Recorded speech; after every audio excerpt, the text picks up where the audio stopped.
Hello, I'm Shannon from HAULCUT Equipment, Brisbane. This one showing the paddock aerator we have for hire. So roughly it's 670 in width, this machine, roughly about 110, 120 kilos from memory. So the whole idea of this is to pull corn cores out of your lawn. Not that this is any lawn to sort of say that you'd want a corn. So to turn it on switch, fuel, choke, we've had this running anyway.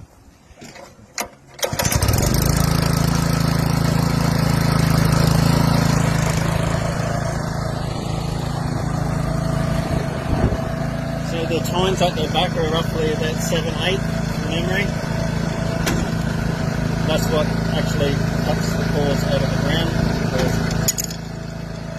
To engage, we clip this down.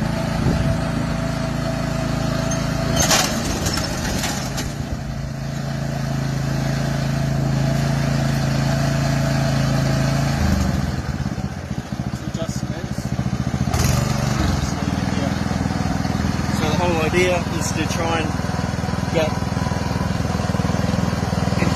time the speed of the engine, which in turn is the speed of the cores, what they're going to core the ground. So you don't want it too slow and you don't want it too fast, so it's not ripping your lawn up. So these cores, obviously you'll want cores roughly put together as long as that, if not longer, depending on what ground